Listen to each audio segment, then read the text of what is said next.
Et off, aujourd'hui à Vision qui a sorti une vidéo, Fit fait le dope. Oh là là, qu'est-ce que je l'attendais. Les deux, c'est vraiment un truc horreur de fou. Et j'étais grave. Quand j'ai vu ça, c'est sorti il y a 3 jours. Et wesh. Donc déjà, on va liker, on va s'abonner. Let's go, on est parti. Oula, attends. Aussi, avec la vidéo commence, n'hésitez pas à liker, vous abonner, à partager. Ça ferait plaisir. Ok. Sur cette chaîne, vous avez l'habitude de voir beaucoup de mystères liés à Internet. Terry Davis, We Live in Public, le côté obscur des livestreams, mais le monde de la télévision possède lui aussi son lot de mystères inquiétants. Si Internet est un outil accessible à tous, où tout le monde peut créer son contenu, la télévision quant à elle est encadrée par des professionnels, ce qui peut donner l'impression que tout y est soigneusement contrôlé. Pourtant, malgré les précautions mises en place, il s'avère que certaines anomalies se produisent et marquent les esprits de ceux qui étaient là, devant leur télévision. Nous vous souhaitons la bienvenue dans ce monde mystérieux, celui des incidents les Le passe-passe, on dirait Niska et Nini, voilà. plus sombres de la télévision.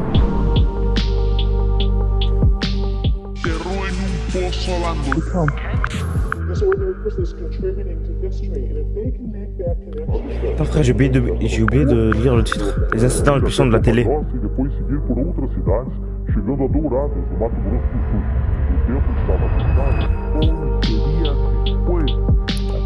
Je pense qu'ils vont sûrement parler des trucs qui s'est passé au Brésil avec un mec qui était là avant les policiers sur les corps, tout ça. Je pense qu'il va parler de ça.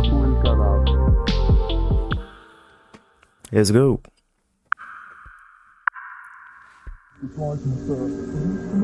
En plus, les deux sont très très forts en montage, donc vraiment c'est une dinguerie. Collaboration incroyable.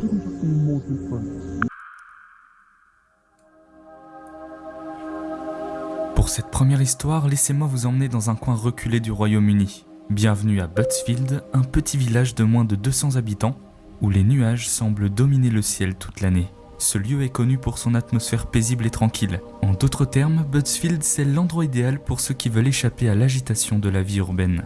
En apparence, tout ici semble calme et sans histoire. Pourtant, le 20 juin 1991, un événement tragique allait secouer ce village et être diffusé sur la télévision britannique. Mais avant ça, retournons dans le passé. 1989. Cette année-là, Albert Dryden, un habitant de Buttsfield, a un projet. Après avoir passé sa vie à travailler dans l'industrie sidérurgique et désormais à la retraite, il décide d'utiliser ses économies pour construire un bungalow destiné à loger sa mère pendant l'été. La première étape de son projet consiste à acheter un terrain, ce qu'il parvient à faire sans difficulté. Cependant, c'est la deuxième étape qui marquera le début des ennuis. En effet, pour entreprendre des travaux sur un terrain, même lorsque l'on en est le propriétaire, il est indispensable d'obtenir un permis de construire. Et ce permis, Albert ne réussit pas à l'obtenir. Pourtant, ce refus ne l'arrêtera pas dans sa volonté de mener à bien son projet. Il se met alors à travailler sans relâche, creusant d'abord un immense trou, à partir duquel il entame la construction de la maison qu'il appellera « The Home in the Hole ». D'après lui, cette approche permettrait de contourner le problème et de rendre sa construction légale, ce qui, évidemment, est faux. Ce projet devient rapidement une véritable obsession pour lui, si bien qu'il passe ses journées entières, du matin au soir, seul sur son chantier, à travailler inlassablement. Cependant, son stratagème ne restera pas secret bien longtemps. Derwentide. En avril 1989, le service local chargé de faire respecter la réglementation sur les permis de construire s'intéresse au cas d'Albert Dryden. C'est Harry Collinson, un fonctionnaire qui est désigné pour représenter cette affaire et tenter de rétablir l'ordre. Il rédige alors une lettre ordonnant la destruction de la structure. Cependant, quand Albert la reçoit, il décide de faire appel au ministère de l'Environnement. En janvier 1990, une enquête est donc menée pour trancher entre les deux parties et le verdict sera rendu en faveur de Derwentide, ordonnant à Albert de démolir sa construction dans un délai de 3 mois. L'affaire, de plus en plus médiatisée, attire l'attention des journalistes qui commencent à lui poser des questions et il devient rapidement évident qu'il n'a pas l'intention d'abandonner. No. I might blow it down, dynamite it, or blow it up. I'll blow it up. But the council won't have any hand in it. I'll do it myself. And there'll be a full coverage. Attends, mais imagine, il est parti tuer le mec de Imagine, c'est ça. Ou genre pendant que le mec était là-bas, il l'a flingué en direct. Possédant un certain talent pour gagner du temps, Albert parvient à faire en sorte que, malgré l'échéance des 3 mois, la maison demeure toujours debout. En réalité, elle le restera encore longtemps, car ce n'est qu'en juin 1991 qu'un plan de démolition sera finalement mis en œuvre. Et pas tard. Ce jour-là, personne ne se doute encore du drame qui s'apprête à se dérouler. Des bulldozers arrivent sur les lieux, menaçant directement Albert de détruire sa création. Attends, mais il a dit c'est pour sa mère. Dis-moi pas qu'ils ont flingué. Dis-moi pas qu'ils ont tué sa mère pendant que. Mais non. Plusieurs personnes sont également présentes sur place, des journalistes, Tony Belmont, Phil Dobson, Grant Atkinson et Michael Allen, un agent de police, Stephen Campbell et le responsable de l'affaire, Harry Collinson. Pourtant, Albert reste imperturbable. They're going to ask you if they can demolish your bungalow. Well, the answer will be no. There's an appeal in. There's an inspector from the Department of the Environment coming out, one of Mr. Heseltine's men, in 5 weeks' time. And I've told them, if the inspector makes a decision and it's got to come down, which will probably take 8 weeks from now, I'll take it down. What sort of resistance have you put up this morning? And there's an appeal there, you see. It's all in order. And there's a letter from the solicitor, you see. And it's a bad job if they can't wait 5 weeks for the inspector to make his decision. That's all we want. Il affirme être dans son bon droit en montrant des lettres du ministère de l'Environnement qui, selon lui, soutiennent son appel, ce qui est bien évidemment faux. And there's an inspector coming out on this site, without doubt. Everything's in motion. And if you take the law into your own hands, you know what's going to happen. You'll be I'm satisfied, Albert, that there's nothing in these documents that affects the legality of the enforcement notice that the inspector has confirmed. Face à l'incapacité de trouver un terrain d'entente, la tension entre Albert et Harry commence à monter. Well, you're not going through the fence. You're plowing all them trees down. We'll go through the fence if you don't open the gate. We'll obviously have to take the fence down with the machine. So, if you want, you can have some time to remove the fence yourself to minimise the damage. Do you want to do that? And there's an inspector coming out in 5 weeks' time. And I'm asking the council to wait till the inspector's been out and make a decision. If the inspector says the bungalow has to come down or there's some house, I'll take it down. But I'm going to tell you something.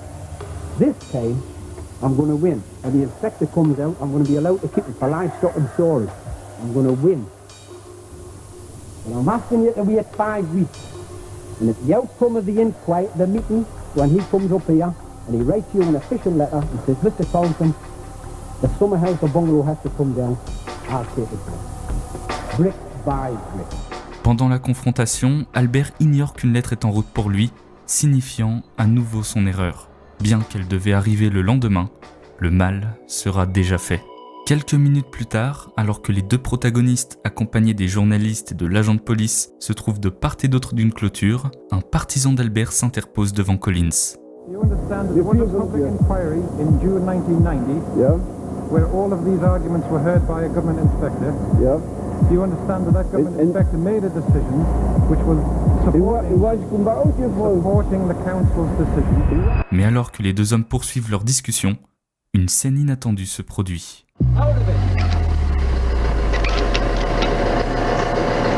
Ce qui était jusqu'alors un simple différend juridique prend une tournure tragique, celle d'un meurtre. Can you get a shot at this gun? Va flinguer.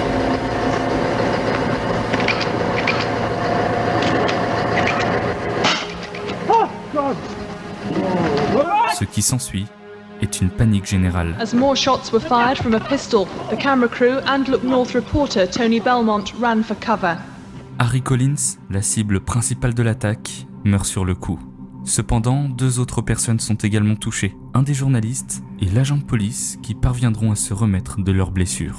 Albert est rapidement maîtrisé et sera emmené en garde à vue sous l'acclamation des habitants, le voyant comme un véritable héros, le félicitant d'avoir tenu tête au gouvernement. Une perquisition aura lieu à son domicile, mettant en lumière un arsenal complet d'armes à feu. Wesh, ouvre une armurerie à ce niveau-là, frère, c'est quoi ça? Dont faisait partie celle qu'il a utilisée, un revolver Webley, la plus meurtrière. Il sera jugé 1 an plus tard et condamné à la prison à vie. En raison de problèmes de santé, il sera finalement libéré en octobre 2017 et passera sa dernière année dans une maison de soins avant de s'éteindre le matin du samedi 15 septembre. Quoi qu'il en soit, ce 20 juin 1991 restera à jamais gravé dans les mémoires et immortalisé comme l'un des événements les plus sombres jamais capturés à la télévision. Ah ok, les deux ils font une partie. Ok, là je viens de comprendre.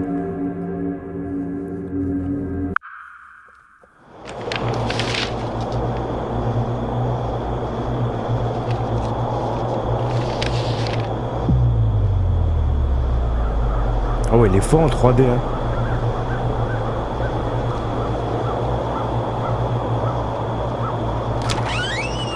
Non, quand même, il est Imaginez très que fort en vous 3D. soyez un enfant britannique. C'est le soir du 31 octobre 1992, le soir d'Halloween. Après avoir terminé votre récolte de bonbons, vous vous installez confortablement devant la télévision et vous commencez à les manger. Vous zappez distraitement les chaînes à l'aide de votre télécommande, espérant tomber sur quelque chose qui vous donnera des frissons que vous recherchez. Quand tout à coup, vous tombez sur ça. We know where you are so that we can help you. Timmy! Timmy!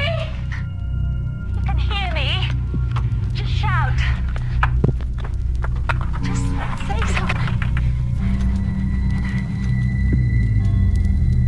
Je comprends Vous rien à avez ce qui se l'impression passe. de regarder une émission de type found footage, voire même un film, mais en même temps l'émission est présentée comme une émission en direct, notamment à cause de son rythme. C'est étrange, c'est un peu différent, donc vous décidez de rester. Au fur et à mesure de votre visionnage, vous comprenez que son but est de capturer des phénomènes paranormaux dans une maison apparemment hantée, située à Fox Hill Drive en Grande-Bretagne. Vous découvrez ensuite la famille qui réside dans cette maison. La famille Hurley, composée de Pamela, la mère, et de ses deux filles, Kimmy, la plus jeune, et Suzanne. Depuis plus d'1 an, leur habitation serait hantée par un esprit frappeur du nom de Mr. Pipes, qui se manifesterait tout simplement en frappant contre les murs, et il aurait même possédé Suzanne. Face à l'escalade de ces événements terrifiants, et ayant peur que quelque chose de grave se passe, ils vont faire appel à l'émission Ghostwatch. L'objectif, c'est de capturer ces événements en direct et de prouver tout simplement qu'ils ne sont pas fous. L'émission Ghostwatch se déroule en 2 lieux distincts. Ouais, je sais quoi D'une ça. part, nous avons la maison supposément hantée où se trouve la famille Hurley et une équipe de tournage dirigée par la journaliste Sarah Green, qui les accompagne tout au long de la nuit. Puis de l'autre côté, nous nous retrouvons sur un plateau télévisé où le présentateur principal, Michael Parkinson, et le docteur Pascoe, une experte en poltergeist, suivent et analysent les événements en direct. Au début de l'émission, l'atmosphère est plutôt calme. On en apprend un peu plus sur la famille Hurley, ainsi que sur les manifestations qui se trouvent à l'intérieur de leur maison. Un truc que je trouve intéressant par contre, c'est que les spectateurs peuvent aussi participer à l'émission en appelant un numéro de téléphone où ils peuvent donner des anecdotes paranormales personnelles. Pendant ce temps, sur le terrain, Sarah Green et son équipe tentent désespérément de trouver des signes du fameux poltergeist, mais rien. Enfin rien, jusqu'à un moment. C'est à partir de ce moment-là que l'émission va prendre une autre tournure, Bon, bref, et elle va qu'elle se faire va posséder. Là. également rentrer dans la légende. Imaginez, elle se fait posséder, genre en direct. Les phénomènes paranormaux s'intensifient. Des coups retentissent contre les murs, des feuilles s'envolent et la tension monte jusqu'à ce que Suzanne semble être possédée par l'esprit. Ce crescendo d'événements mène à un climax où la situation dégénère complètement. L'esprit, qui jusqu'à maintenant agissait dans la maison, parvient à s'échapper et s'attaque ensuite au plateau télévisé, plongeant l'ensemble de l'émission dans un chaos total. Bon, vous l'aurez sans doute compris, tout ce qui s'est passé dans cette émission est complètement faux. En réalité, Oh, les Ghostwatch bâtards. était une émission fictive produite par la BBC dans le cadre Oh, les enfoirés. Ils m'ont vanté, les enfoirés. est complètement faux. En réalité, Ghostwatch était une émission fictive produite par la BBC dans le cadre de Screen One, une série dramatique de l'époque. Bien que l'émission ait été diffusée dans ce contexte, la notion de fiction a été très mal comprise par le public ce soir du 31 octobre 1992. La mise en scène était si convaincante pour l'époque que la majorité des téléspectateurs ont cru que tout ce qu'ils voyaient était authentique. L'émission avait véritablement terrifié tellement de spectateurs qu'ils ont reçu plus d'1 million d'appels ce soir-là. Sauf que quand t'as 1 million d'appels en une nuit qui sont enregistrés et que t'as que 5 opérateurs téléphoniques pour répondre, la quasi-totalité de ces appels sont amenés sur le répondeur. Du coup, au lieu de calmer les téléspectateurs, ça va juste intensifier cette panique générale. Parce que la réalité de la fiction te présente un monde où c'est la merde sur le plateau et il y a des imprévus de partout. Et quand t'appelles, ça donne sur rien. Ghostwatch est une de mes émissions préférées qui a jamais été diffusée à la télévision. Je trouve le concept fou et ça aurait pu en rester là. Un canular involontaire d'Halloween qui a très bien marché, avec un phénomène social parmi les plus importants de la télévision. Sauf que ça s'est pas passé comme ça. Martin Denham, un jeune homme de 18 ans, est décédé quelques jours après avoir regardé l'émission. Comme beaucoup d'autres ce soir-là, il est devant la télévision avec ses parents. Mais pendant la diffusion, il remarque qu'il est agité et se recroqueville sur lui-même, visiblement perturbé par ce qu'il voit. Ils se disent alors que cette panique est passagère, mais c'est tout le contraire qui se produira. Après l'émission, le comportement de Martin ne s'améliore pas. Il devient obsédé par la figure de Mr. Pipes et commence à craindre que celui-ci vienne jusqu'à chez lui. Mais cette peur va continuer à s'intensifier. Elle va s'intensifier violemment jusqu'à ce qu'il commence à entendre des bruits bizarres à l'intérieur de ses radiateurs. 5 jours après la diffusion, Martin choisit de mettre fin à ses jours, laissant une note troublante. « S'il y a des fantômes, j'en serai désormais un, et je serai toujours avec vous. » La perte de Martin a été un choc immense pour sa famille, qui a rapidement poursuivi la chaîne télévisée en justice, la tenant pour responsable de la détresse de leur fils, et en fin de compte, de son dernier geste tragique. Une longue bataille juridique a eu lieu, et la conclusion a été que la BBC aurait dû aller beaucoup plus loin qu'une simple mention que ceci était une tromperie, et ils auraient dû beaucoup plus explicitement présenter cela comme une fiction. En réponse à la controverse, la BBC a présenté ses excuses et a pris ses distances avec l'émission, ainsi qu'avec son créateur, Stephen Volk. Après la diffusion de Ghostwatch, il y aura d'autres cas de troubles de stress post-traumatique qui vont être signalés, notamment chez des enfants qui avaient vu le programme un peu trop jeune et qui ont dû suivre des programmes comportementaux pour s'en sortir. Face à ces réactions, l'émission a été interdite à la télévision, bannie dans tous les pays, mais elle refera surface 10 ans plus tard en format VHS et DVD. 15 ans après son interdiction, avec l'émergence et la croissance d'Internet, Ghostwatch va commencer à vivre une seconde vie sur Internet et commencer à être réappréciée pour l'œuvre qu'elle est. Mais l'ombre de la tragédie continue de planer sur l'œuvre. Ça a été un des événements médiatiques les plus importants de la télévision britannique. Aujourd'hui, il est indéniable que Ghostwatch est une œuvre artistique à part entière. Cependant, malgré ses mérites créatifs, il reste tout aussi évident que cette émission a été à l'origine de l'un des incidents les plus sombres de l'histoire de la télévision. Waouh. Ah ouais, là, le prochain, il est vraiment long. Mission STS-51L. Greg Jarvis. Commander Dick Scobie now in the White Room, taking off his jacket, along with Mike Smith, who is the pilot. Mike Smith putting on his egress harness too. They're going to be going very fast today to get out of the cold and into the cabin. Krista McAuliffe has been handed an apple by the closeout crew. En 1986, aux États-Unis, la NASA prépare le lancement de la mission STS-51L. Concrètement, son objectif est de déployer un satellite en orbite autour de la Terre. Mais ce qui rend cette mission vraiment unique et novatrice, c'est la présence à bord d'un civil. Cette initiative est prise par le président de l'époque, Ronald Reagan, et vise à inspirer la prochaine génération d'ingénieurs et de scientifiques, mais aussi de montrer que le voyage spatial est accessible à tous. L'événement, ultra médiatisé, captera l'attention de la Terre entière. Mais ce qui aurait dû être un symbole d'espoir et d'innovation se transformera bientôt en l'un des incidents les plus tragiques de l'histoire de la télévision. Je pense qu'il est assez connu ce sujet-là. 2 ans avant le lancement, le programme de sélection est annoncé. Le civil qui montera à bord de la navette sera un enseignant. Les professeurs du pays tout entier se portent alors candidats pour ce projet unique, puisque pour chacun d'entre eux, devenir le symbole de l'exploration spatiale est un rêve. 1 an après le lancement du programme, le nom du candidat sélectionné est enfin révélé. Sur les 11 500 candidatures reçues à travers les États-Unis, c'est Krista McAuliffe, une enseignante de lycée passionnée et dévouée, qui est choisie. Elle devra participer au programme Teacher in Space, une initiative ambitieuse de la NASA visant à donner des cours en direct depuis l'espace. Cours consistant à partager ses expériences et ses découvertes avec des millions d'élèves à travers le globe. Cependant, Krista ne sera pas seule dans cette aventure. Elle sera accompagnée de 6 astronautes chevronnés, chacun apportant son expertise et son expérience pour garantir le succès de la mission. C'est pour Krista McAuliffe le début d'une aventure extraordinaire, un rêve devenu réalité. Mais avant de s'envoler vers les étoiles, elle doit se soumettre à un entraînement intensif. Bien que la mission vise à montrer que les vols spatiaux peuvent être accessibles à tous, la préparation reste tout de même exigeante. Pendant des mois, Krista se plonge dans cet univers complexe, apprenant les bases de la navigation spatiale, les procédures d'urgence et la vie en milieu confiné. Tout cela est scrupuleusement documenté, chaque moment étant capturé par les caméras et diffusé au public avide de suivre son parcours. Les médias se passionnent pour cette histoire, transformant Krista en une véritable icône. Son enthousiasme est contagieux et lors de ses interviews, elle ne cache pas sa joie et son impatience à l'idée de participer à cette expérience unique. I still can't believe that I'm going to actually be going into that shuttle. It just really doesn't seem possible. Maybe when I'm on the launch pad it will. What are you most excited about? Seeing the Earth from that perspective of that small planet, you know, it's such a big place here, but being able to look at it from a new perspective, and I hope I can bring that wonder and that excitement back to the students. Maybe just a little bit of fright, too? Not yet. Maybe when I'm strapped in and those rockets are going off underneath me, there will be, but space flight today really seems safe. Pourtant, dans les coulisses, une réalité bien plus inquiétante se cache. Tandis qu'elle voit cette opportunité comme une chance inestimable, ce qu'elle ignore, c'est que cette mission est en réalité menacée. Un détail, un petit problème négligé transformera cette aventure en un véritable cauchemar.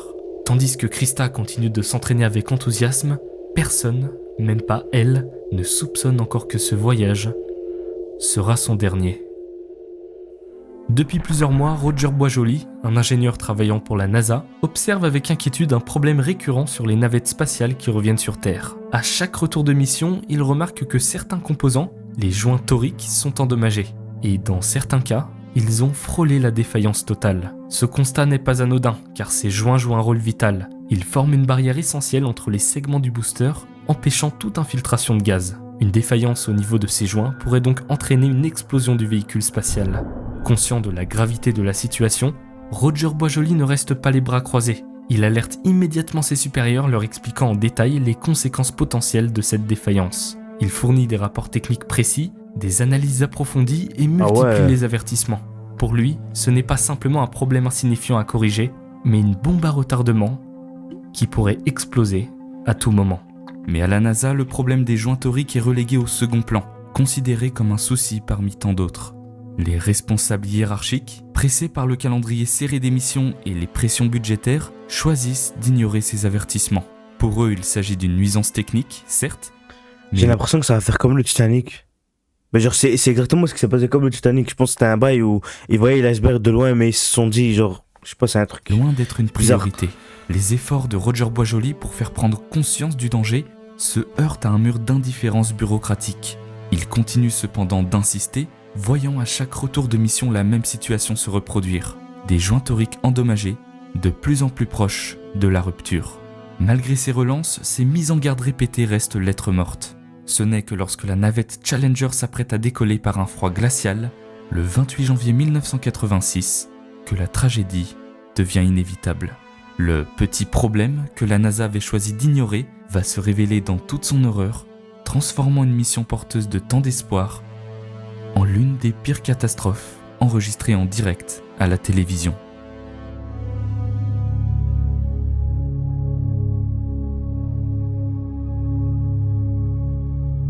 Payload specialist Greg Jarvis. Big smiles today. Confidently getting into the van. He's going to go up to that pad and attempt a second try. Le 28 janvier 1986, l'excitation est à son comble. Des millions de personnes rivées à leur télévision s'apprêtent à vivre un moment historique. Parmi elles, des milliers d'élèves impatients attendent de voir leur enseignante, Krista McAuliffe, s'envoler vers l'espace. Sur place, l'excitation est encore plus grande. Des centaines de personnes rassemblées sous un ciel clair mais glacial attendent. Dans ce groupe, deux invités privilégiés se tiennent aux premières loges. Les parents de celle qui a eu l'honneur de faire partie de l'équipage. Non. Well, I am so excited to be here. We watched Columbia go over the Houston area this morning, and that was a thrill.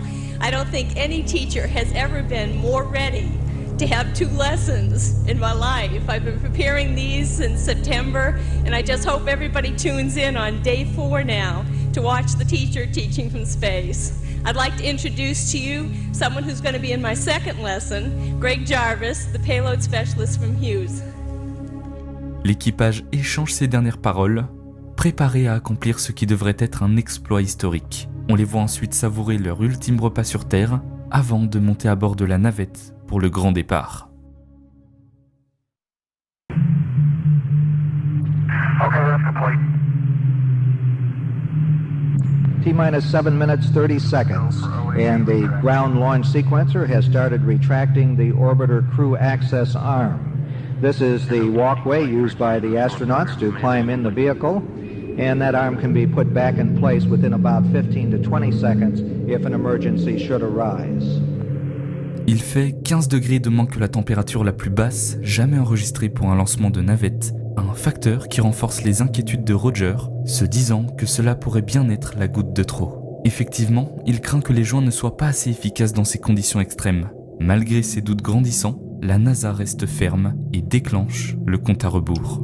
Ils abusent. T-minus 10, 9, 8, 7, 6. We have main engine start. À cet instant, personne ne prête attention au panache de fumée qui s'échappe discrètement, pourtant un signe inquiétant d'un danger imminent. 4, 3, 2, 1, and liftoff. Liftoff of the 25th Space Shuttle mission, and it has cleared the tower. La navette Challenger s'élève enfin, quittant la surface terrestre sous les acclamations. Tout Elle le va monde retomber. croit déjà au succès, mais ce que personne ne sait à cet instant, c'est que les boosters sont déjà compromis. Here's our 2 trackers to choose from. Still on 3, looking good, 3. 2257 feet per second. 56 secondes après le décollage, le premier joint est brûlé. Les gaz s'échappent en direction du second. 60 secondes. Le joint de secours cède, des flammes apparaissent sur le propulseur droit. 64 secondes et 6 dixièmes. Le panache de flammes grandit brusquement, révélant une fuite de dihydrogène liquide. À ce stade, la situation semble encore normale pour les astronautes, les spectateurs et les contrôleurs de vol. 68 secondes. Dick Scobie, le commandant, reçoit l'ordre de passer à plein gaz. Il s'exécute. 72 secondes et 3 dixièmes. Le propulseur droit se détache du réservoir principal. 72 secondes et 5 dixièmes. L'équipage ressent une violente secousse. 72 secondes et 9 dixièmes. Les instruments s'affolent, la pression d'hydrogène chute. 73 secondes et 12 centièmes. Le dôme arrière du réservoir d'hydrogène se détache, percutant l'avant du réservoir d'oxygène. Le propulseur droit frappe la structure interréservoir. 73 secondes et 16 dixièmes. L'oxygène et l'hydrogène se rencontrent. Et c'est la fin.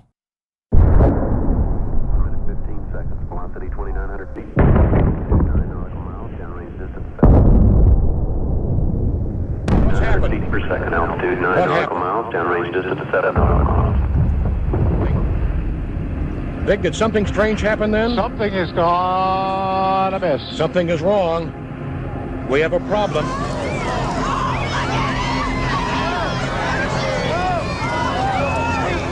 The picture you were just seeing is Christy McCullough's parents. L'explosion déchire le ciel et propulse la navette à 2000 km/h. Sous l'impact violent, la navette se désintègre en plusieurs morceaux. La partie avant, où se trouvent les astronautes, se détache quant à elle, en un seul bloc. À l'intérieur, l'équipage reste en vie et est peut-être même conscient. Ce n'est qu'à ce moment-là que les personnes au sol, que ce soit les spectateurs sur place, les téléspectateurs dont des millions d'enfants à travers le monde et les contrôleurs aériens réalisent l'ampleur du drame.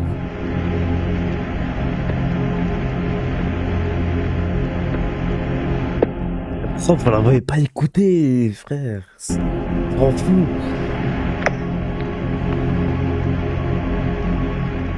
Un long silence d'incompréhension plane, mais rapidement, une annonce est faite. It is with deep, heartfelt sorrow that I address you here this afternoon. At 11:40 a.m. this morning, the space program experienced a national tragedy with the explosion of the Space Shuttle Challenger approximately a minute and a half after launch from here at the Kennedy Space Center. 2 minutes plus tard, l'habitacle contenant l'équipage percute l'océan à 320 km/h. Espérer y trouver un survivant à l'intérieur serait une illusion désespérée. It is the worst disaster in the history of the American space program, and President Reagan has declared a week of mourning for the 7 astronauts, 5 men and 2 women, who lost their lives on their way into space this morning. Now, we know that many of you have heard the news many hours ago and may even have seen some of our extended coverage this afternoon. Le monde entier prend progressivement conscience de la tragédie, au point que le président, à l'origine du projet, se voit contraint de faire une déclaration officielle. Ladies and gentlemen, I'd planned to speak to you tonight to report on the State of the Union. But the events of earlier today have led me to change those plans. Today is a day for mourning and remembering. Nancy and I are pained to the core by the tragedy of the Shuttle Challenger. We know we share this pain with all of the people of our country. This is truly a national loss. Des hommages seront rendus aux 7 membres de l'équipage. Concernant Krista, des milliers d'élèves lui écrivaient des lettres auparavant. Aujourd'hui, ils en écrivent une pour son mari. Cher Mr. Olive, j'espère qu'à l'avenir il y aura plus d'essais et de découvertes avec moins de problèmes. Votre femme était une femme brave et courageuse. Mes condoléances à vous et à votre famille avec tout mon respect. Maya. La navette Challenger, symbole de progrès et d'espoir, s'est désintégrée en plein vol, emportant avec elle les rêves d'une nation tout entière. Les enquêteurs ont travaillé sans relâche pour comprendre les causes profondes de l'accident, mettant en lumière la défaillance des joints toriques qui ont conduit à cette tragédie. Résultat, aucun coupable n'a réellement été désigné, montrant simplement un manque de communication entre les ingénieurs et la NASA. Cela a néanmoins permis d'engendrer des réformes majeures et une réévaluation des protocoles de sécurité. Quoi qu'il en soit, la mission STS-51L, plus communément désignée comme l'accident de la navette spatiale Challenger, restera à jamais l'un des incidents les plus traumatisants de l'histoire de la télévision.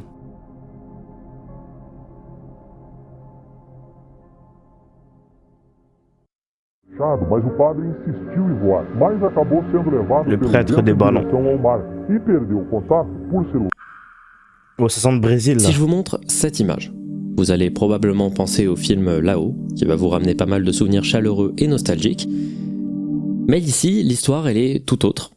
Et en l'occurrence, elle est beaucoup moins joyeuse. On est en 2003, au Brésil, à Paranagua.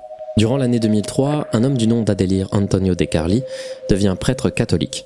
Mais ce n'est que l'année suivante qu'il reprend une paroisse, la São Cristóvão Paranagua. C'est à cette époque également qu'il élabore un projet personnel. Observant qu'une aire de repos pour camionneurs se trouve à proximité de sa paroisse, il a une idée, améliorer cet espace en y construisant des chambres afin d'améliorer le repos des camionneurs et ainsi réduire le nombre d'accidents. En vrai, l'idée, elle est plus que louable. En vrai, ça a l'air intéressant.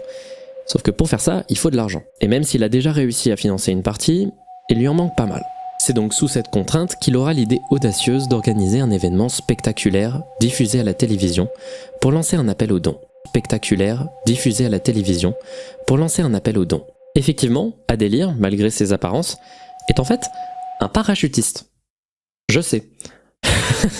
Et ça explique pourquoi il se lance un défi, celui de battre le record du vol le plus long en ballon hélium, qui s'élève à cette époque à 20 heures. Alors, je sais ce que vous Il est con, le frérot, c'est quoi le délire? allez dire. Ça pue un peu comme idée. Mais il n'est pas complètement inconscient, Adelir. Avant de relever le défi, il suit rigoureusement des formations en survie et en technique de vie en milieu sauvage. Il réalise également un premier vol d'essai qui se révèle être un succès. Le 13 janvier 2008, durant 4 heures, il parcourt 25 km et atteint une altitude de plus de 5300 mètres. Et on arrive à la date du 20 avril 2008. On est le frérot, 5300 km, tu vas plus haut que la fusée à la NASA là, à ce niveau-là. Le jour J, le jour que Adelir attendait depuis très longtemps, celui qui lui permettrait de financer son projet. Comparé au test précédent, la durée du vol est de plus de 20 heures. Il va donc devoir faire plus de 700 km en allant de Paranagua à Dourados. Les heures avant le décollage, il effectue un dernier tour de l'équipement. Il aura besoin de 1000 ballons gonflés à l'hélium, d'un parachute, d'un casque, d'une combinaison étanche, d'une combinaison de vol thermique en aluminium, d'un GPS, d'un téléphone portable, d'un téléphone satellite, d'un gilet de sauvetage et de nourriture et d'eau prévus pour 5 jours. Alors que son matériel se révèle sans défaillance et prêt à être utilisé, un danger se profile à l'horizon. La météo n'est pas du tout de son côté. En effet, à Paranagua, ce jour-là, il pleut. Il pleut pas mal même. Oh malgré non, les conseils attends. insistants de Tu vois pas que l'eau, il va éclater les ballons. son entourage et de ses collaborateurs qui lui recommandent vivement de reporter le vol, le prêtre reste confiant et décide de ne pas abandonner son projet. C'est donc à 13h, par cette journée pluvieuse à Paranagua, que Adelir Antonio De Carli se prépare enfin à décoller. Les médias sont présents, capturant chaque instant de cet événement qui, selon tous, est sur le point de marquer l'histoire des records. Mais il est con, frère.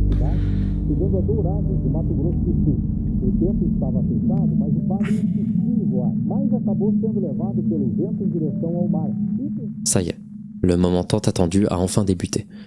Adelir prend son envol. Quelques minutes après le décollage, il entre en contact avec la chaîne de télé et s'exprime sur son ressenti. Graças a Deus estou bem de saúde, consciência tranquila. Tá muito frio aqui em cima, mas tá tudo bem. Adelir, pour le moment, se dirige dans la bonne direction. Cependant, il a quelques problèmes avec son GPS. Il a fait des formations de survie pendant très longtemps, il s'est énormément préparé, mais il n'a pas appris à utiliser un GPS. Ayant atteint au bout d'une demi-heure 5800 mètres d'altitude, Adelir se retrouve seul en plein milieu d'une épaisse couche de nuages, sans savoir où il se situe exactement, ni vers où il se dirige. Plus tard, un autre appel va avoir lieu, nettement plus dramatique que le premier.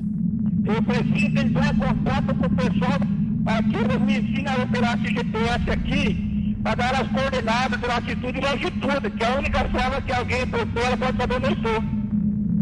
O celular via satélite fica saindo fora da área. E além do mais, a bateria está enfraquecendo.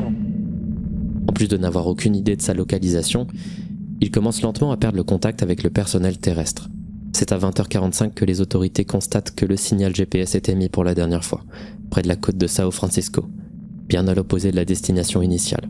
À partir de ce moment-là, Adelir est livré à lui-même. Imaginez-le seul, dans une tempête, complètement seul, à des milliers de kilomètres de la Terre, probablement affolé sans que personne puisse ne l'entendre. Plus les heures passent, plus l'inquiétude grandit chez les proches, les organisateurs de l'événement, et très lentement la population générale. La marine brésilienne, l'armée de l'air ainsi qu'un groupe de pompiers volontaires partiront à la recherche d'Adelir dans les jours qui suivront. Résultat des recherches, seulement quelques des 1000 ballons seront retrouvés à la surface de l'océan. Aucune trace de l'homme. La localisation, ainsi que l'état de santé d'Adelir Antônio de Carli, reste pour le moment un mystère inexpliqué. Quant à son projet, son aire de repos pour camionneur, il se verra perdre de la valeur au cours du temps, n'ayant personne pour le reprendre. Sauf que 2 mois plus tard, un travailleur sur une plateforme pétrolière située à 100 km des côtes brésiliennes et à plus de 700 km du dernier signal GPS émis va découvrir la moitié inférieure d'un corps flottant près de la structure. Étant donné les événements qui étaient encore récents dans la presse, les enquêteurs vont très vite soupçonner qu'il s'agissait du prêtre. Et cette hypothèse va être prouvée par des analyses ADN par la suite. C'est cet événement qui va permettre aux proches d'enfin commencer leur deuil. Mais alors du coup, qu'est-ce qui s'est vraiment passé après 20h45, ce 20 avril 2008 ? Comment l'incident s'est-il déroulé exactement ? Combien de temps Adelir est-il resté en vie ? Est-il décédé en plein vol ? Est-il mort de soif ? Ou est-ce que sa mort est liée à une attaque de requin, comme le suggère la découverte de son corps ? Ces questions demeurent sans réponse encore aujourd'hui. Mais ce qui est certain, c'est que l'histoire d'Adelir Antônio de Carli reste encore aujourd'hui inscrite parmi les histoires les plus sombres et tragiques de l'histoire de la télévision.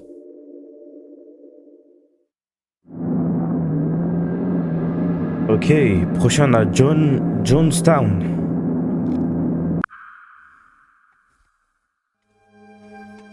En 1955, Jim Jones, un prédicateur originaire de l'Indiana, fonde une organisation religieuse appelée le Temple du Peuple. Le 18 novembre 1978, il sera à l'origine de l'une des tragédies les plus traumatisantes, filmée par des caméras. Depuis sa création en 1955, le Temple du Peuple a connu de nombreux changements. Initialement installé à Indianapolis, Jim Jones a déplacé sa communauté plusieurs fois aux États-Unis, notamment en Californie, à Ukiah et à San Francisco. Au début, l'organisation prônait l'égalité, l'entraide et la justice sociale, attirant de nombreux adeptes, surtout des personnes marginalisées. Le temple se distinguait par son engagement pour l'intégration raciale et offrait un soutien social, des repas et un logement aux plus démunis. Grâce à ses discours inspirants et prometteurs, Jim Jones a réussi à recruter des milliers de fidèles. Cependant, avec le temps, le côté sombre de Jones s'est révélé. Derrière cette façade de bienveillance se cachait en fait un environnement de manipulation et de contrôle psychologique. Jones exigeait une loyauté absolue de ses membres, les isolant de leur famille et exerçant une surveillance constante. Il utilisait la peur, les menaces et parfois la violence pour maintenir son emprise. Des nuits blanches étaient régulièrement organisées, au cours desquelles les membres subissaient des tests de loyauté et étaient encouragés à se dénoncer les uns les autres. Avec l'augmentation des accusations de mauvais traitement et de manipulation, la couverture médiatique autour du temple a grandi, mettant en lumière des abus physiques et psychologiques. Pour échapper à cette attention et aux enquêtes, Jim Jones a décidé de déplacer sa communauté en Guyana le 1er août 1977, où il a fondé Jonestown, une colonie isolée de plus de 900 membres. À Jonestown, les conditions de vie sont rapidement devenues insoutenables. Les adeptes étaient épuisés par le travail intense nécessaire pour construire la colonie, manquaient de ressources essentielles et subissaient un contrôle encore plus strict de Jones. Pour convaincre ses fidèles de le suivre dans ce lieu reculé, il alimentait une théorie du complot affirmant que la CIA persécutait la secte et que les articles de presse étaient manipulés par des chrétiens américains racistes. Ce qui avait commencé comme un mouvement prônant l'égalité et la justice sociale est ainsi devenu une secte autoritaire marquée par la manipulation et la violence, conduisant à la tragédie du 18 novembre 1978.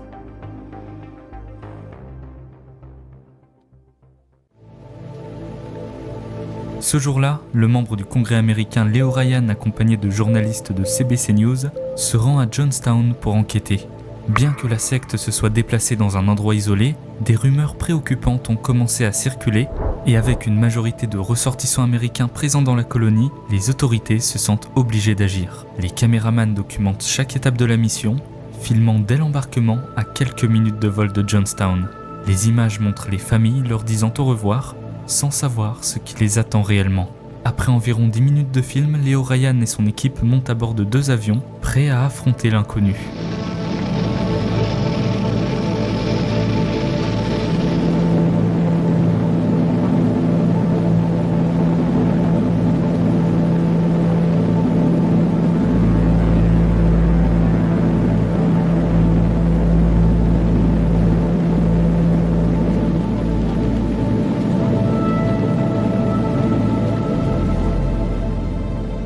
Peu de temps après, les voyageurs aperçoivent les bâtiments de la colonie, sans savoir qu'ils vivent leur dernier moment.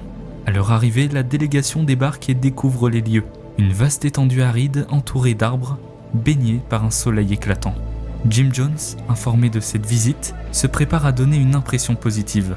Pour cela, il organise le soir même une petite fête avec des performances musicales, créant une atmosphère festive pour montrer que tout se passe bien à Johnstown.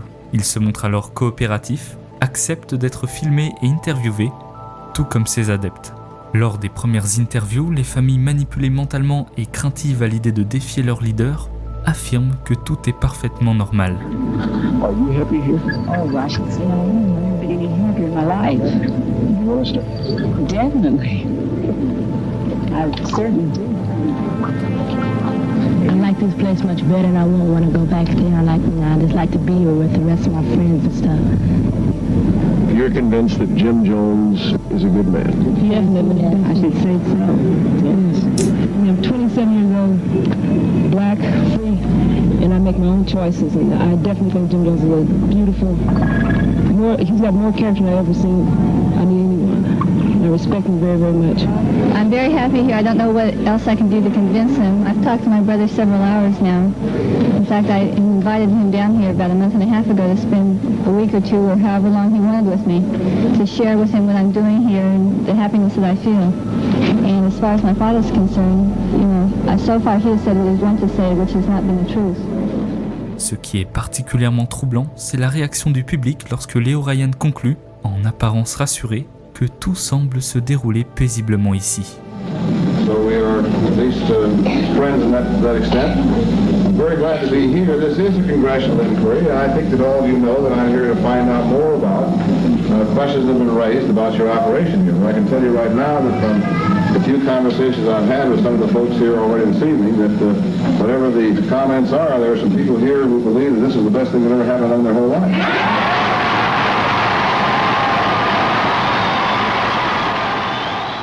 Cependant, les choses ne se déroulent pas comme Jim Jones l'avait prévu. Lors de plusieurs échanges, certaines familles profitent de la présence de Leo Ryan pour lui demander de les aider à quitter la colonie. Mais malgré ces témoignages inquiétants, lorsque Jones est interrogé à ce sujet lors des interviews, il continue d'affirmer que tout se passe bien et que rien n'est hors de l'ordinaire. What can I do about lies? Are you people going to leave us? I just beg you, please leave us. Bill, we will bother nobody. Anybody wants to get out of here can get out of here.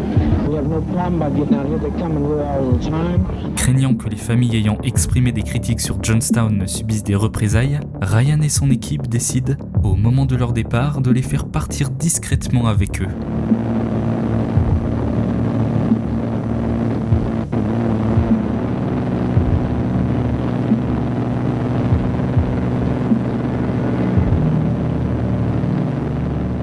L'après-midi du 18 novembre 1978, le groupe se réunit finalement sur une piste d'atterrissage locale, prêt à quitter cet enfer. Mais alors que les 2 avions se préparent au décollage, un camion Benz surgit soudainement, venant à toute vitesse en provenance de la colonie. À son bord, plusieurs hommes armés envoyés par Jim sautent du véhicule et ouvrent le feu. What? Dans la confusion, Leo Ryan et plusieurs autres personnes sont tuées, tandis que de nombreux autres sont blessés.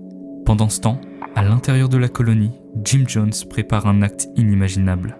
Il rassemble ses fidèles et leur ordonne de boire une boisson fruitée empoisonnée au cyanure.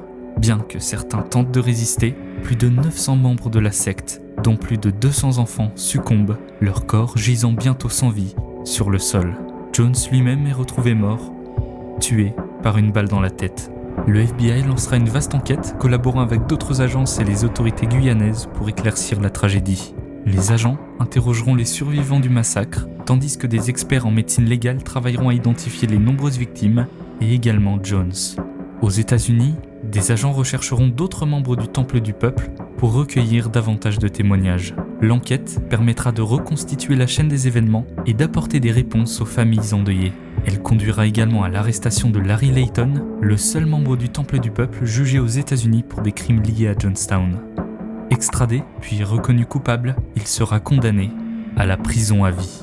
Quoi qu'il en soit, cette histoire demeure avant tout une tragédie qui figure parmi les incidents les plus sombres de l'histoire de la télévision.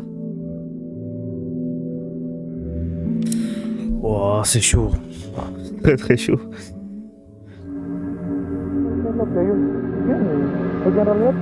Rutalia Sayas Sanchez.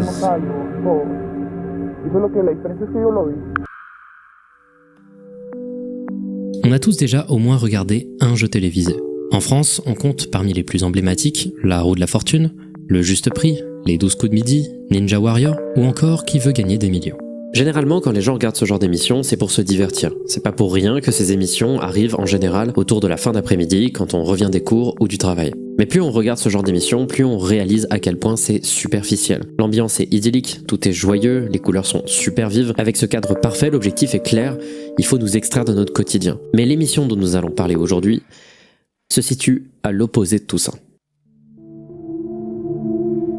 The Moment of Truth, c'est un jeu télévisé qui a vu le jour en Colombie en 2007. Son principe est assez simple, un ou une participante doit répondre à des questions de plus en plus personnelles et gênantes, le tout sous les yeux de sa famille et avec l'aide d'un détecteur de mensonges. Plus ce participant répond aux questions en disant la vérité, plus il remporte des gains. L'objectif de l'émission est donc clair, créer des situations dramatiques, provoquer des réactions fortes, et tout ça, ça lui a valu un énorme succès dans le monde de la télévision. Ce succès a permis aux producteurs d'exporter le concept dans 46 autres pays, dont le Pérou, où se situe notre histoire. Le 12 juillet 2012 marque le lancement de El Salvador de la Verdad à Lima, la capitale du Pérou. Cette nouvelle édition est présentée par Beto Ortiz, qui est une grosse tête dans ce milieu puisqu'il a été élu depuis quelques temps déjà comme le présentateur de télévision le plus puissant du pays. Ce qui veut dire que, automatiquement, cet événement est particulièrement attendu chez les Péruviens. Parmi les participants du premier épisode, il y a une jeune femme de 19 ans, Rutalia Sayas. Désolé d'avance pour les prononciations. Elle est accompagnée de ses parents, Leoncio et Vilma, ainsi que de son petit ami Brian Romero Leiva. La famille Sayas vient d'un quartier modeste de Lima. Les parents ont un groupe de chant et organisent des représentations dans les quartiers les plus défavorisés de la capitale. Puis en parallèle, ils vendent aussi des fruits. Tout ça pour un revenu plutôt modeste. Donc pour eux, participer à cette émission représente une vraie opportunité de gagner rapidement et facilement une somme d'argent conséquente. Et ça permet également à leur fille de concrétiser un de ses projets, celui d'ouvrir un salon de coiffure. ¿O quieres arriesgarlos y responderme 3 preguntas más por 15,000 soles?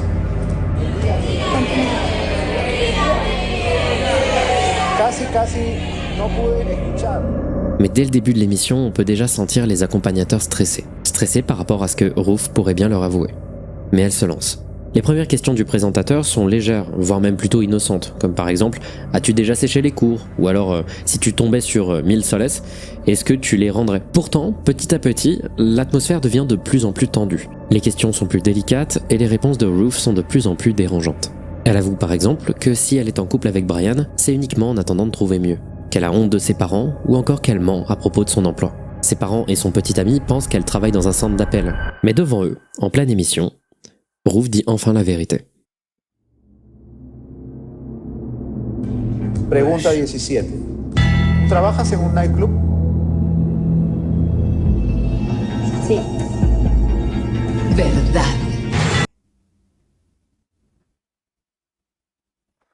Hein? Quoi?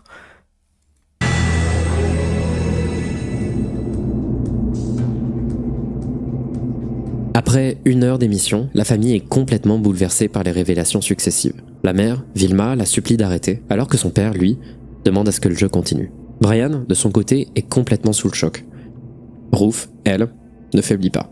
Elle continue et à chaque réponse, l'argent s'accumule. Et ainsi, elle poursuit jusqu'à la question fatidique. ¿Has aceptado dinero a cambio de tener relaciones sexuales? Non, non. Sí. Ouah, comme il a le mort, son... La respuesta es...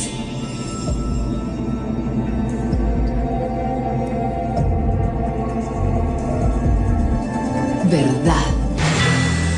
En fait, ils viennent d'apprendre que leur fille, c'est une pute, en fait. Ruth repartira de l'émission avec 15 000 soles, l'équivalent de 10 mois de salaire pour une personne vivant à Lima. À partir de ce moment-là, la famille est complètement dévastée. Mais Ruth a obtenu ce qu'elle voulait, c'est-à-dire l'argent nécessaire pour poursuivre sa vie. Du côté de la production, c'est un succès inespéré. L'émission fait des scores incroyables et dépasse énormément de grands noms de la télévision péruvienne. Quelques jours après la diffusion, une chaîne de télé organise même une sorte de petite interview dans laquelle Ruth donne plus d'explications sur la nature de sa relation avec Brian. Sinceramente, ¿tú lo amas? No. La verdad. No lo amas. Acá no va a sonar la respuesta, no hay polígrafo. No, como te dije, ya tenía problemas con él, el amor ya se estaba muriendo. Alors que la jeune fille semble démarrer une véritable carrière de star au Pérou, pour la famille, tout ça tourne véritablement au cauchemar. Leur fille devient un sujet de conversation dans tout le pays, faisant les gros titres des journaux. Dans son quartier, elle est la cible de honte et de critiques au point qu'elle n'ose même plus sortir de chez elle. À cette période, sa mère confie que Ruth commence déjà à envisager la mort. Comme si ce n'était pas suffisant, elle devient la cible de cambriolages, dont un où quelqu'un va lui subtiliser son ordinateur, probablement dans l'objectif de subtiliser ses gains. Quant à Brian de son côté, il subit également de lourdes conséquences. Évidemment, tout le monde le considère un peu comme le cocu, ce qui, dans la culture péruvienne, est une honte absolue. Bref, c'est un désastre pour tout le monde, cette émission. Et en vrai, tout aurait pu en rester là. On pourrait penser qu'il s'agit simplement d'un énième scandale télévisé avec son lot de drama, comme on en voit passer souvent, sauf que non. Cette fois-ci, les choses vont aller un peu trop loin. Mais moi, son copain l'a flingué, frère.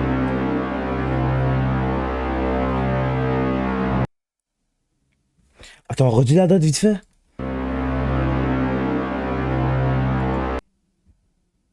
Donc vraiment cette date, c'est là où il y a que des drames qui arrivent. Ce matin-là, en se réveillant, Leoncio et Vilma remarquent que leur fille Ruthtalia n'est pas rentrée. En plus, c'est 11 ans après. Comme par hasard, 11 qui... Bon, je vais arrêter cette blague. Depuis la veille. C'est une situation inhabituelle, car elle ne passait jamais la nuit dehors sans prévenir. Eva, la sœur de Ruth, prend les choses en main et contacte les amis avec qui Ruth était la veille. Il lui explique alors l'avoir vue au téléphone avec Brian avant de s'en aller. Interrogé par la famille, ce dernier prétend ne plus avoir parlé à Ruth depuis un certain temps, en raison des tensions survenues après l'émission. Mais malgré ces dénégations, Brian devient rapidement le premier suspect de cette affaire. Cependant, sans preuve concrète, Brian ne peut pas être tenu responsable de la disparition de leur fille. Du coup, les parents vont très rapidement signaler la disparition de leur fille et créer des avis de recherche que Leoncio va placer un peu partout dans la ville. Malheureusement, cette démarche ne portera pas ses fruits. Face à l'inefficacité des recherches, les parents vont se tourner vers Frequencia, la chaîne qui avait diffusé leur épisode, en espérant qu'ils diffusent un avis de recherche en direct. Au départ, la chaîne semble prête à les aider, mais au final, rien ne sera diffusé. Ce n'est que 3 jours plus tard que l'information sera relatée sur une autre chaîne, la ATV. Mais avide d'audience, au lieu de sensibiliser à la disparition, ils utilisent son image pour la tourner en ridicule et la réduisent à la prostituée d'Elvador de la Verdad. Cette stigmatisation inutile empêche les habitants de prendre la situation au sérieux et la recherche de Ruth n'avance pas. Pire encore, cette diffusion va s'avérer être contre-productive étant donné que la famille va commencer à recevoir des appels de gens prétendant détenir Ruth en échange d'une rançon.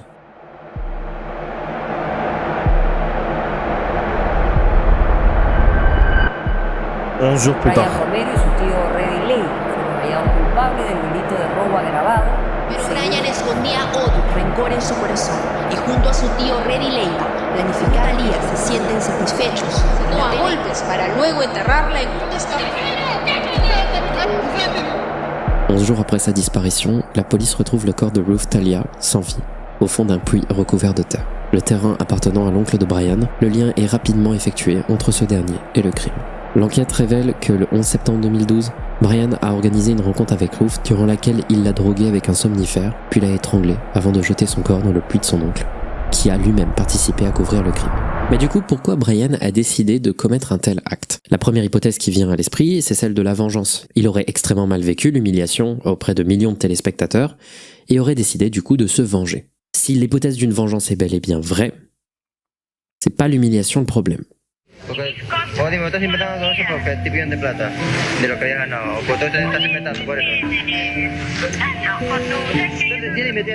C'est juste par rapport à l'ordinateur qu'il a flingué, tu te fous de ma gueule. En réalité, Ruth et Brian avaient conclu un accord avant la participation à l'émission.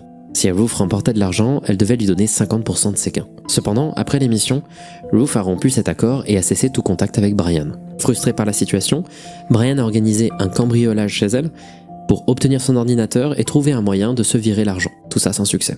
Ne pouvant accéder à l'argent de cette manière, Brian a alors planifié un enlèvement pour lui extorquer ses informations bancaires. Ruth a refusé de coopérer et a déclenché la fureur de son ex-petit copain, qui est finalement passé à l'acte, commettant son meurtre. Et au cas où, si c'est pas déjà clair, certes c'est pas sympa d'arnaquer quelqu'un, c'est encore pire d'organiser un enlèvement et un meurtre. Je pense pas que ce soit obligé de le dire. Brian et son oncle, forcés d'avouer le meurtre, subiront un procès 2 ans plus tard en 2014, durant lequel ils seront condamnés à la réclusion à perpétuité. Quant au jeu télévisé, il va continuer à offrir des épisodes aux spectateurs pendant des années jusqu'en 2020, mais cette fois-ci avec des célébrités pour éviter ce genre de problème. Même si les producteurs ne sont pas directement responsables de ce qui s'est passé ensuite, l'histoire de Ruth Talia Zayas fait désormais partie des incidents les plus sombres de l'histoire de la télévision.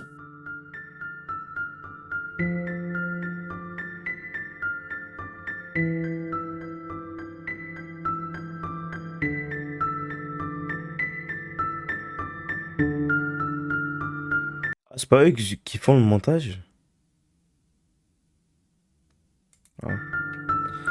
3D. Bon, ils sont forts. Hein.